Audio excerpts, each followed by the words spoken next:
नमस्कार, आप देख रहे हैं पहाड़ टीवी और मैं हूं आपके साथ स्मिता पटवार। चलिए रुक करेंगे उत्तराखंड की तमाम बड़ी खबरों का, लेकिन उससे पहले एक नजर आज की हेडलाइंस पर। टिहरी के नैलचामी में बादल फटने से भारी तबाही, खेत और फसलें हुई नष्ट। मसूरी अंबेडकर चौक पर लगी नौकीले रेलिंग की चपेट में आए पूर्व पालिका अध्यक्ष ओपी उनियाल घायल। रुद्रप्रयाग के जखोली ब्लॉक में बारिश का कोहरा, कृषि भूमि तबाह। मसूरी में शराब के नशे में एक व्यक्ति खाई में गिरा, गंभीर रूप से घायल। उत्तराखंड में मानसूनी बारिश का कहर रुकने का नाम नहीं ले रहा है। टिहरी जिले के घनसाली में बुधवार बादल फटने की घटना सामने आई है। बादल फटने से उफान पर आए बरसाती गधेरों ने नैलचामी में भारी तबाही मचाई है। बादल फटने से पूरे इलाके में अफरा तफरी का माहौल बन गया है। जानकारी के अनुसार नैलचामी में सुबह 6 बजे बादल फटने की घटना हुई। पानी के साथ आए सैलाब ने सिंचाई, नहरें, खेती और फसलों के साथ कई पुलों को तबाह कर दिया। जिस जगह पर बादल फटा है वो स्थान घनसाली से करीब 20 किलोमीटर दूर है। नैलचामी में बादल फटने की सूचना मिलते ही जिला प्रशासन की टीम मौके के लिए रवाना हो गई। अभी तक किसी भी तरह के जान माल के नुकसान की खबर नहीं है। कल रात से हो रही बारिश ने रुद्रप्रयाग जिले के जखोली ब्लॉक में जबरदस्त कोहराम मचा दिया है। क्षेत्र के त्यूनखर, घरड़ा, मखेत, पैयाताल, लौंगा, सकलाना, कोट, फ्लोट, जाखाल सहित कई गांवों में भारी नुकसान पहुंचा है और लोगों की कृषि भूमि तबाह हो गई है। वहीं क्षेत्र में सड़क मार्ग भी जगह जगह से टूटने से आवाजाही में भारी दिक्कत हो रही है। ब्लॉक प्रमुख प्रदीप थपलियाल ने आपदाग्रस्त क्षेत्रों का दौरा कर जिलाधिकारी मयूर दीक्षित सहित लोक निर्माण विभाग, PMGSY, जल निगम, जल संस्थान, सिंचाई, कृषि, पशुपालन सहित विभिन्न विभागों के अधिकारियों के साथ दूरभाष पर संपर्क कर समस्याओं को हल करने के निर्देश दिए हैं। वहीं तिलवाड़ा, मयाली, घनसाली राज्य मार्ग भी मरड़ीगाड़ के पास गदेरे के उफान पर आने से बंद पड़ा है, जहाँ सड़क किनारे बना एक ढाबा भी गदेरे के उफान पर आने से बह गया है। राज्य मार्ग के बंद होने से दोनों और सैकड़ों वाहन फंसे हुए हैं। तो खतरा आया बेटा, ठीक है। उसके बाद 9 बजे के लगभग मशीन आई है। मशीन काम कर रही थी। भरत सिंह चौधरी आया, विधायक इसको पार करके मशीन वापस रोक दी है। पब्लिक यहाँ पे परेशान हो रही है, तो क्या कर सकते हैं इसमें से। हमारे यहाँ में उनको बोला भी था कि इसको हटाओ यहाँ से।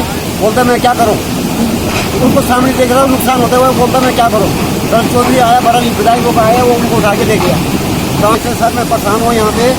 कोई यहाँ पे कोई किसी का आता नहीं है, पता नहीं है, कोई मतलब कोई गाड़ी करता कोई नहीं आता है। सब आ रहे हैं। अब जो वो टीम आई थी यहाँ पे, पता नहीं कहाँ चले गई वो। हमने खाली देखा ही उसके बाद लापता हुआ, कुछ नहीं किया किसी ने यहाँ पे। सुबह आए थे वो अपना चले गए। पब्लिक देखो ना, कम से कम 3 किलोमीटर का जाम लगा हुआ है। यहाँ 3 किलोमीटर का जाम लगा हुआ है। वही सुना ही नहीं यहाँ पे। मतलब ना कोई विधायक है, ना विधायक आया, अपना निकल गया अपना काम करने के लिए। जो भी हम अपना नंबर बनाने के लिए निकल गया ऊपर बात। उत्तराखंड परिवहन निगम के मृतक आश्रितों ने परिवहन मंत्री से मुलाकात की, जिसमें उन्होंने अपने मृतक आश्रित भर्ती में नियुक्ति के लिए परिवहन मंत्री चंदन रामदास को अवगत कराया। मृतक आश्रित लगातार कई बार परिवहन मंत्री को निगम प्रबंधन को अवगत करा चुके हैं। इस मृतक आश्रित भर्ती पर 2016 से रोक लगी हुई है। 2016 से ये मृतक आश्रित दर दर की ठोकरें खा रहे हैं। कल भी परिवहन मंत्री द्वारा सिर्फ आश्वासन ही दिया गया है। आपको बता दें कि जब भी मृतक आश्रित लोग निगम प्रबंधन के पास जाते हैं तो उन्हें निगम प्रबंधन से ये सुनने को मिलता है कि निगम घाटे में है, जबकि इससे पूर्व परिवहन मंत्री मीडिया में आकर कह चुके हैं कि निगम का घाटा अब सब खत्म हो चुका है। भाजपा के नवनियुक्त प्रदेश अध्यक्ष महेंद्र भट्ट ने प्रदेश में अपनी नई टीम का गठन कर लिया है। वहीं नई टीम में जगह न मिलने पर अब भाजपा के कई कार्यकर्ताओं में बगावत के सुर उठने लगे हैं। कार्यकर्ताओं में बगावत के सुर उठना भी लाजमी है। आखिर ये कार्यकर्ता चुनाव में झंडा डंडा उठाने के लिए है। भाजपा हाईकमान ने कुछ ऐसे कार्यकर्ताओं को जिम्मेदारी दी है जिन्होंने विधानसभा में भाजपा छोड़ कांग्रेस का प्रचार प्रसार किया था। आपको बता दें कि विधानसभा चुनाव 2022 में यमकेश्वर विधानसभा में भाजपा का दामन छोड़ कांग्रेस प्रत्याशी शैलेंद्र बिष्ट का प्रचार प्रसार करने वाली मीरा रतूड़ी को भाजपा हाईकमान ने बड़ा तोहफा दिया है। मीरा रतूड़ी को प्रदेश अध्यक्ष की टीम में अहम जिम्मेदारी दी गई है। मीरा रतूड़ी को प्रदेश मंत्री की जिम्मेदारी दी गई है। मीरा रतूड़ी को प्रदेश मंत्री की जिम्मेदारी मिलने पर भाजपा के कई कार्यकर्ताओं में बगावत के सुर उठने लगे हैं। वहीं मीरा रतूड़ी का विधानसभा चुनाव में यमकेश्वर में कांग्रेस के साथ चुनाव प्रचार का वीडियो सोशल मीडिया में जमकर वायरल होने लगा है। रामनगर के अमगढ़ी क्षेत्र में देर शाम डॉन परेवा गांव की तरफ से आ रही एक एम्बुलेंस बारिश की वजह से रोड पर आए मलबे में फंस गई, जिसमें एक प्रसव के लिए लाई जा रही महिला दर्द से करा रही थी। वही एम्बुलेंस को फंसा देख पास से गुजर रहे युवक जगदीश लोहनी ने अपनी गाड़ी से एम्बुलेंस को टोचन कर फंसी एम्बुलेंस को बाहर निकाला, जिसके बाद एम्बुलेंस कर्मी महिला को समय पर अस्पताल पहुँचा पाए। मेरा नाम जगदीश चंद्र लोहनी है। एक्चुअल में रात को अपने दोस्तों के घर से आ रहा था तो देखा मैंने आगे की एक एम्बुलेंस फंसी हुई थी। तो जब मैंने अपनी थार साइड करके मैंने एम्बुलेंस पे जाके देखा तो उसमें कोई प्रेग्नेंट औरत चिल्ला रही थी बहुत जोर जोर से, और तो एम्बुलेंस फंसी हुई थी। तो फिर मैंने अपनी थार से टोचन करके उस एम्बुलेंस को बाहर निकाला और फिर मैंने उसे रामनगर की तरफ से रवाना करा। पर लापरवाही है प्रशासन की, जिसने उन्हें पूरा वहाँ पे दलदल साफ नहीं किया। तो एम्बुलेंस किसमें फंसी थी? एम्बुलेंस वो पहाड़ भूस्खलन हुआ था तो वहाँ पे वो फंसी हुई थी। मसूरी अंबेडकर चौक पर मसूरी देहरादून विकास प्राधिकरण द्वारा लगाई गई नोकीले रेलिंग की चपेट में पूर्व पालिका अध्यक्ष ओपी उनियाल आ गए और वो गंभीर रूप से घायल हो गए। उनको मसूरी उपजिला चिकित्सालय ले जाया गया, जहां पर उनका उपचार किया गया। वहीं लोगों ने अंबेडकर चौक पर लगी नोकीले रेलिंग को उखाड़ दिया। मसूरी देहरादून विकास प्राधिकरण के द्वारा अंबेडकर चौक पर लगाई गई नोकीली रेलिंग को लेकर विरोध जताते हुए उन्होंने कहा कि मसूरी देहरादून विकास प्राधिकरण के अधिकारियों की लापरवाही का खामियाजा मसूरी की जनता को भुगतना पड़ रहा है। पिथौरागढ़ जिलाधिकारी डॉक्टर आशीष चौहान ने आजादी के अमृत महोत्सव के अंतर्गत हर घर तिरंगा अभियान को सफल बनाने के लिए बीती 12 से 15 अगस्त तक आयोजित ऑनलाइन प्रतियोगिताओं के विजेताओं को सम्मानित किया। जिलाधिकारी ने कविता प्रतियोगिता के विजेता मुकुल जोशी, सेल्फी विद तिरंगा की विजेता प्रणिका पांडे, पेंटिंग की विजेता गौरांगी और स्लोगन की विजेता मैत्री पांडे को शील्ड प्रशस्ति पत्र देकर सम्मानित किया। इसके अलावा जिलाधिकारी ने इन प्रतियोगिताओं में प्रतिभाग करने वाले अन्य 28 प्रतिभागियों और प्रतियोगिता के सफल संपादन में सहयोग देने वाले 4 लोगों को भी प्रशस्ति पत्र देकर सम्मानित किया है। मसूरी टिहरी बस स्टैंड से वुडस्टॉक स्कूल जाने वाले मार्ग पर एक व्यक्ति सड़क किनारे रेलिंग न होने के कारण अनियंत्रित होकर गहरी खाई में गिर गया, जिससे वो गंभीर रूप से घायल हो गया। सूचना पर मसूरी पुलिस और स्थानीय लोगों द्वारा वुडस्टॉक स्कूल की सिक्योरिटी टीम और स्थानीय रेस्क्यू करने वाले दिगंबर सिंह के द्वारा खाई में गिरे युवक को रेस्क्यू कर 108 एम्बुलेंस से उपजिला चिकित्सालय भिजवाया गया, जहाँ पर डॉक्टरों द्वारा उसका इलाज किया गया। बताया जा रहा है कि शराब के नशे में व्यक्ति सड़क किनारे रेलिंग न होने के कारण गहरी खाई में जा गिरा। ये लड़का टिहरी बस स्टैंड से नशे की हालत में बाटाघाट की तरफ जा रहा था। एजिल स्टेट और एलसीएस के आगे रेलिंग टूटी हुई थी, जिससे टकराकर 50 से 70 मीटर नीचे गिरा। घायल व्यक्ति को अंदरूनी चोट ज़्यादा होने के कारण खतरा ज़्यादा बढ़ गया है।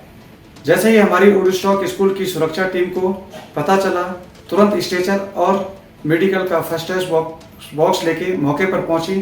रेस्क्यू टीम की मदद से हमारी वुडस्टॉक स्कूल ने घायल व्यक्ति और साथ ही स्थानीय लोग और टीटू की मदद से ये रेस्क्यू किया गया है। अभी घायल व्यक्ति को तुरंत मसूरी सिविल अस्पताल पहुंचाया गया है, वहां पर उसका इलाज चल रहा है। हमारी प्रशासन से निवेदन है कि जहां भी रेलिंग टूटी हुई है उन्हें जल्द से जल्द ठीक करें, ताकि भविष्य में इस ढंग की अप्रिय घटना न घटे। जनपद उधम सिंह नगर की किच्छा के दरऊ रोड पर सिंह कॉलोनी में एक दिव्यांग की घर में संदिग्ध हालात में मौत हो गई। सूचना मिलने पर पुलिस मौके पर पहुंची। आपको बता दें कि क्षेत्र में एक दिव्यांग किसान का शव संदिग्ध हालात में उसके घर में ही मिला। किसान के भाई और बहनों ने किसान की पत्नी और उसके 2 रिश्तेदारों पर संपत्ति हड़पने की कोशिश में हत्या का आरोप लगाया है। वहीं पत्नी ने आरोप को झूठा करार दिया है। पत्नी का कहना है कि किसान नशे का आदी था, कई दिनों से नशा नहीं मिलने के कारण उसकी हालत बिगड़ गई और उसने दम तोड़ दिया। वहीं शव पर चोटों के निशान भी मिले हैं। पुलिस हर पहलू पर जाँच कर रही है। फिलहाल पुलिस द्वारा आरोपी पत्नी को हिरासत में ले लिया गया है। दिलेर सिंह पुत्र प्रीतम सिंह, जिसकी उम्र 40 वर्ष है, तो उसकी मृत्यु हो गई है। तो सूचना पर हम मौके पर पहुंचे तो देखा हमने उसके शरीर पर काफ़ी चोटों के निशान हैं और हमने शव को कब्जे में लेकर पोस्टमार्टम के लिए भेज दिया है। जैसे पोस्टमार्टम में जैसे तथ्य पाए जाएंगे उस हिसाब से कार्रवाई की जाए। सर, परिवार वाले अपने घर वालों पर इल्जाम लगा, जो मृतक है, मृतक के भाई ने इल्जाम लगाया कि उसकी मृतक की पत्नी ने और उसके बच्चों ने मिलकर उसकी पीट की हत्या की है, लेकिन अभी तक हमारे पास कोई तहरीर प्राप्त नहीं हुई है। जैसी तहरीर प्राप्त होगी पोस्टमार्टम में जो तथ्य पाए जाएंगे उसके हिसाब से कार्रवाई की जाएगी। नरेंद्र नगर स्थित स्वयंसेवी संस्था आशा किरण सेवा आश्रम पहुंचकर जिला विधिक सेवा प्राधिकरण की सचिव और सीनियर सिविल जज ममता पंत ने निरीक्षण किया। उन्होंने यहां स्थित स्वयंसेवी संस्था आशा किरण सेवा आश्रम में पहुंचकर वहां रह रहे लोगों का खान पान, रहन सहन के बारे में बड़ी बारीकी से जानकारी प्राप्त की। आशा किरण सेवा आश्रम में उचित साफ सफाई न रखे जाने पर उन्होंने संस्था के संस्थापक सचिव विशन लाल शाह को फटकार लगाई।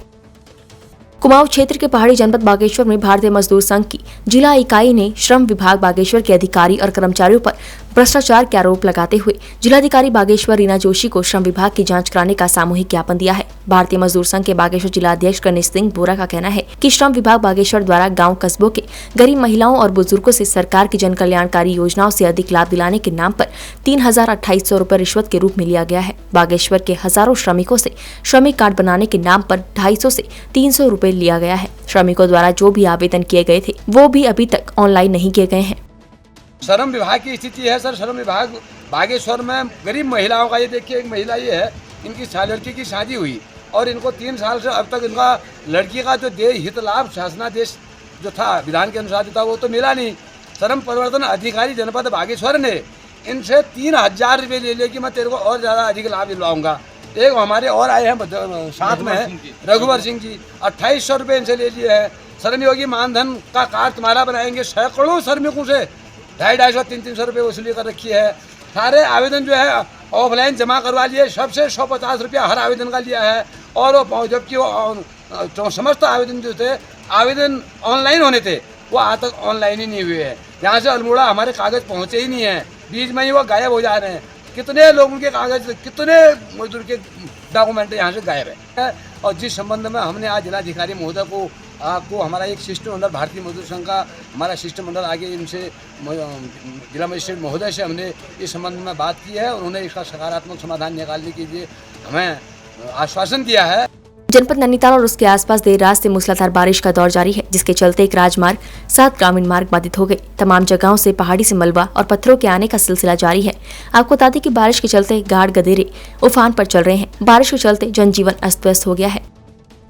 पौड़ी गढ़वाल के यमकेश्वर विधानसभा और डुगड्डा ब्लॉक में प्रधानमंत्री ग्राम सड़क योजना से बनाई गई 22 किलोमीटर लंबी एता उमरेला चरेक मोटर मार्ग आज अपनी दुर्दशा का रोना रो रही है। जगह जगह टूटी सड़क और सड़क के बीच पड़े बड़े बड़े गड्ढे दुर्घटनाओं को न्योता दे रहे हैं। करोड़ों की लागत से बनी इस सड़क पर चलने से लगता ही नहीं कि ये सड़क प्रधानमंत्री ग्राम सड़क योजना से बनाई गई हो।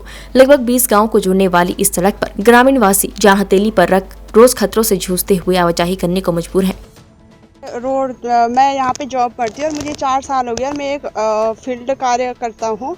और जब से मैं आई, मुझे लगता है पहले विधायक यहाँ पे रितु खंडूरी जी थी, तो उनके कार्यकाल में भी इस रोड का यही हाल था।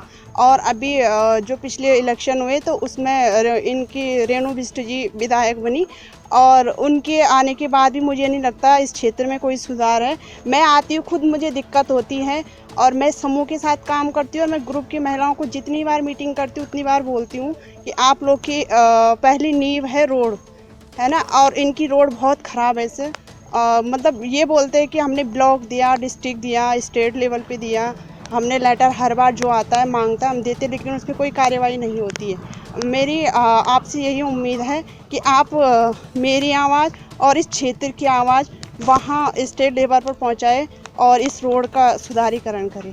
मतलब जो है खासा हाल है, गाड़ी लायक तो है नहीं, लोग मतलब आ रहे हैं, बहुत मुसीबत से आ रहे हैं लोग बाग। यहाँ आने के लिए कोई तैयार नहीं है। जो भी स्कूटर बाइक वाले आ रहे हैं वो बहुत परेशान हैं लोग, छोटी गाड़ी वाले भी परेशान हैं। सड़क में खड्डे पड़े हुए हैं, दुनिया भर का मतलब सड़क में झाड़ी हो रखी है। सरकार इधर देखने वाला नहीं है। तो हम चाह रहे हैं कि सरकार मतलब अपनी मतलब काम ज्ञान करे सरकार, और हमारा भी ध्यान करे सरकार। ये मतलब यहाँ हम लोग यहाँ बैठे हुए हैं, ये तो 4-5 बनी थी ये, तब से मतलब जो है बिल्कुल मतलब इधर सरकार ने ध्यान में नहीं दिया। ये प्रधानमंत्री सड़क योजना है, ये मतलब अभी बनी थी, उसके बाद किसी ने दोबारा देखा ही नहीं था। दोबारा देखा नहीं, सब थोड़ा कभी कभार ये थोड़ा इधर का जाए, थोड़ा उधर का जाए, मतलब वहाँ से निकल गया। फिर अभी अपना पैसा बढ़ा और क्या निकल गए। 2004-5 में जिस समय खंडूरी जी वो मंत्री थे, PWD मंत्री केंद्रीय, तो उस समय ये PMGSY में आई थी। उससे पहले ये PWD ने कटवाई थी कुछ रोड। ये एता उमरेला चरेक मोटर मार्ग है ये, तो ये 22.5 किलोमीटर रोड बनी थी PMGSY में। तो जब से ये रोड बनी तब से इस पर मतलब वैसे ही काम हो रखा है, इस पर सारा मतलब खंडित है। और कई बार तो इस रोड पे चरेक वाली पे एता चरेक वाली पे होटल वालों ने करवाया काम अपने आदमी लगवा के, जब विभाग कोई काम नहीं करवा रहा। तो कितने गांव जुड़ते हैं इससे? गांव तो बहुत जुड़ते हैं इससे, तो 20-22 गांव, 24-25 गांव का लगभग संपर्क हुआ है ये। इधर किसी ने नहीं दिया ध्यान, न तो किसी नेताओं ने, न किसी वैसे विभागीय कर्मचारियों ने। आते हैं, देखते हैं घुटने गड्ढे पड़ रखे हैं इस रोड पे, और रोड की कंडीशन बिल्कुल ख़त्म है। और न ही हमारे क्षेत्र का इन रोडों का आज दिन तक कभी लिंक हो किसी अन्य रोड पर लिंक है। मतलब जो आदमी नीचे से आएगा तो उसको वापस फिर वहीं जाना पड़ता है। ऐसा नहीं है कि इससे हम किसी दूसरे क्षेत्र में निकल जाएं, तो ऐसा लिंक भी नहीं है इस साइड।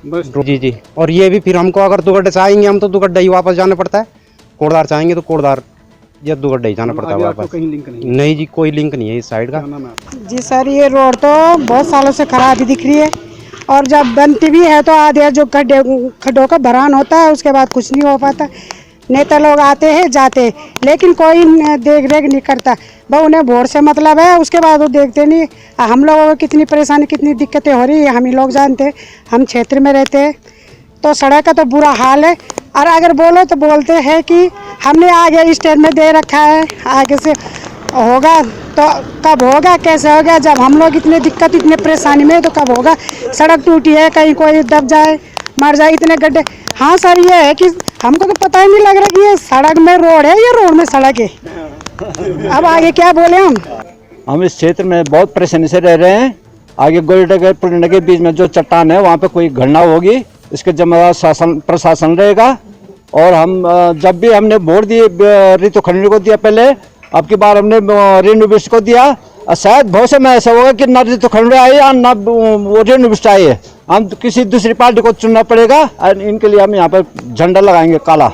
वजह क्या है? परेशानी है इस क्षेत्र में, रोड के हिसाब से परेशानी है। सब लोग रोड की हालत देखो, वहाँ पे चट्टान टूट रहा है, जब कोई घटना होगी तब पता चलेगा सब प्रशासन को। इसमें भी टूट फूट बहुत ज़्यादा हो रखी है, इसमें भी टूट फूट बहुत ज़्यादा हो रखी है।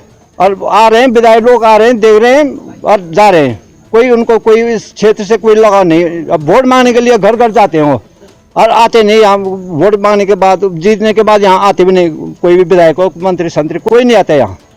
जनपद उधम सिंह नगर के सीमांत खटीमा में बाल भिक्षावृत्ति के खिलाफ पुलिस, एनजीओ और स्थानीय जनता द्वारा बाजार पुलिस चौकी प्रभारी होशियार सिंह के नेतृत्व में संयुक्त रूप से एक रैली निकालकर लोगों को जागरूक किया गया। साथ ही भिक्षा नहीं शिक्षा दे के नारे लगाए गए।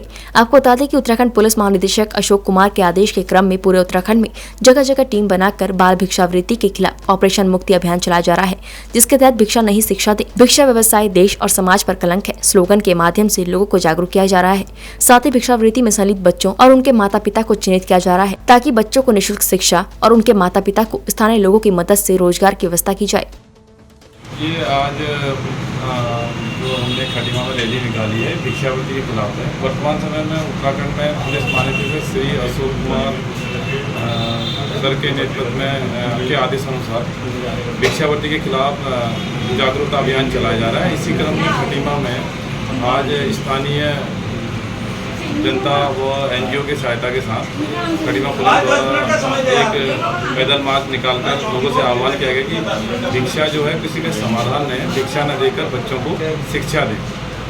इस दौरान जो भी पूरे जनपद में अलग अलग टीमें बनी हैं, खटीमा में मेरे नेतृत्व में कप्तान साहब द्वारा टीम बनाई गई है और जो बच्चे भिक्षा मांग रहे हैं हम उनको चिन्हित कर रहे हैं। और उसके पश्चात 1 सितंबर से इन बच्चों का दाखिला स्कूलों में कराया जाएगा।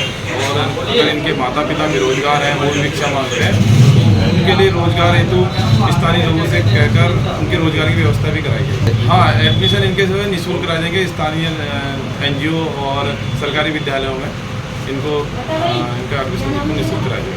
पूर्व मुख्यमंत्री तीरथ सिंह रावत की घोषणा के बाद कॉर्बेट टाइगर रिजर्व में पहली बार 50 जिप्सी चालकों की भर्ती को लेकर चयन प्रक्रिया चलाई गई थी, जिसमें 50 महिलाओं में से 45 महिलाओं का आवेदन के बाद चयन हुआ था, जिसमें महिलाओं को देहरादून के एक प्रशिक्षण कॉलेज में वाहन चलाना भी सिखाया गया था। महिलाओं को ट्रेनिंग लिए हुए भी 1 वर्ष से ज्यादा का समय हो चुका है। तब से महिलाएं कॉर्बेट पार्क में जिप्सी चलाने को लेकर इंतजार कर रही थी। वहीं मुख्यमंत्री की घोषणा के बाद इन महिलाओं को कॉर्बेट प्रशासन द्वारा वीर चंद्र गढ़वाली योजना के तहत जिप्सियां भी ऋण में उपलब्ध करवानी थी, लेकिन जिप्सी को कंपनी द्वारा डिसकंटिन्यू किए जाने के बाद नए वाहन प्रशासन को नहीं मिल पा रहे थे। वहीं इस विषय में जानकारी देते हुए कॉर्बेट टाइगर रिजर्व उप निदेशक नीरज शर्मा ने बताया कि हमारी 2 से 3 कंपनियों से बात चल रही है, जिसमें टाटा महिंद्रा आदि कंपनियों के वाहनों को हम देख रहे हैं। उन्होंने बताया कि वार्ता होने के बाद पहले चरण में इसे महिला जिप्सी चालकों को खरीदवाया जाएगा।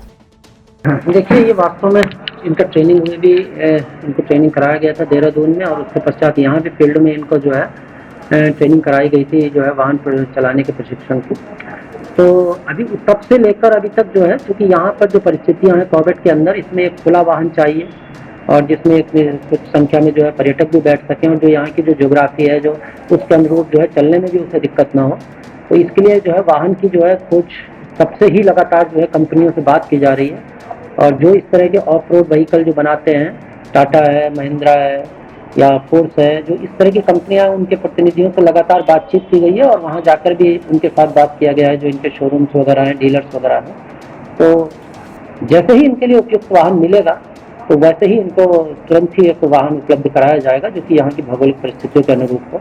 समय का एकदम निश्चित सीमा बता पाना संभव नहीं है, लेकिन जैसे ही यहाँ के अनुरूप एक वाहन रहेगा तुरंत ही उपलब्ध कराया जाएगा। ये जिप्सी महिला चालक हम लोग जो है 1.5 साल हो गया है, 1.5 साल लगभग ट्रेनिंग दिए है देहरादून से। वहाँ से आने के बाद हम लोगों ने करीब 1 महीने की ट्रेनिंग कॉर्बेट के अंदर भी की थी। और उसके बाद जो है इन लोगों ने हमको आश्वासन दिया कि गाड़ी आ रही है करके। 2 बार गाड़ियाँ ट्रायल के लिए भी हम लोगों को दी इन्होंने, हमने ट्रायल भी किया, लेकिन वो गाड़ियाँ जो है हमारी उससे मतलब बहुत ज़्यादा हमारी कैपेसिटी से बाहर हैं, महंगी बहुत हैं। तो बार बार हम लोग जाते हैं कॉर्बेट ऑफिस में, कहते हैं कि गाड़ियाँ आ रही हैं, लेकिन अभी तक तो हम लोगों को कोई ऐसा नहीं लग रहा है कि गाड़ी हम लोगों के लिए आएंगी। हम लोग तो एक मजाक का वो बन गए हैं पात्र, रो चक्कर लगाते हैं और हम और काम भी नहीं कर सकते हैं उसमें। हमें ये लगता है कि आज गाड़ी आएगी कल आएगी, नहीं तो हम और अपना रोजगार करते, और अभी कोई पता नहीं गाड़ी का कब आती है क्या आती है। उत्तराखंड की तमाम बड़ी खबरों में फिलहाल इतना ही। बाकी खबरों के लिए देखते रहिए पहाड़ टीवी। नमस्कार।